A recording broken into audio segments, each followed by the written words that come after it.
Shoutout nga pala sa pahina ng Marinduque, kanyan din kay Kapuro TV at kay Nato the Explorer.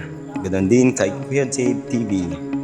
At ngayong araw nga guys ay nandito kami ngayon sa isang binyagan dito sa barangay ng Sihi at dumayo kami dito sa aming kalapit upang tumulong sa paggawa nitong cassava roll.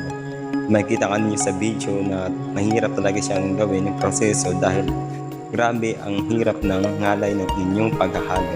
Dahil ang paghahalo nito ay hindi ganun kabiro.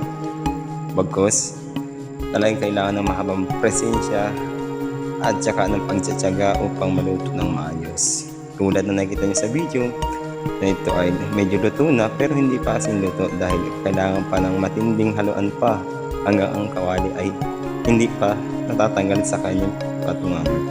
At narito nga rin pala ako at napasama ako sa paghahalo. Ang mapansin niyo, talaga napalaban na rin ako dyan. Siyempre, para makatulong na rin tayo, hindi lang tayo nag-video. At grabe talaga yung hirap, yung ngalay sa braso ng paghahalo. At ito mapansin nyo nga, yung apoy, munti ka nang matakta kasi nga sobrang dikit na nung kasaba. Tawag dyan is cassava roll. At nakita si Tia, taga-kawit dyan. So siya nagluto niyan, tinulungan ko lang dahil wala siyang katulong. Dahil nga hindi kaya ng isang tao lang yan na magluluto dahil sobrang ligat na yan or yun ang tawag sa maligat. Pasay na yun, hindi ko alam kung anong term tama doon sa maligat. Pag yan guys, yung alam niyo maluluto na, ganito na siya, yan. At lalagyan niyo lagyan siya ng gatas kung gusto niyo. Yung iba, yan pag sticky yun, sticky pa lang nun. Tapos ayun, kung anong depensa nyo, kung anong flavor nilalagay nyo.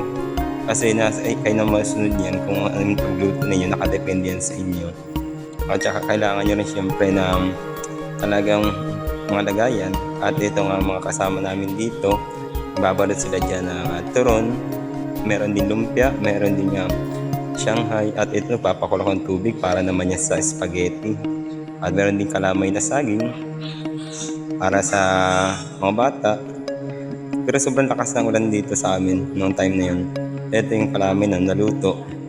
Siyempre ito, mga busy pa rin sila hanggang sa nakaluto na. Yung iba naman ginagawa pa. At siyempre kahit na putik, makikita nyo talaga na talaga tuloy pa rin trabaho ng mga katulong. At siyempre, hindi mawawala itong kainan. Siyempre, shoutout natin itong mga ito na kumakain. Yan lang guys, at saka salamat sa inyong panonood. Huwag kalimutan mag-follow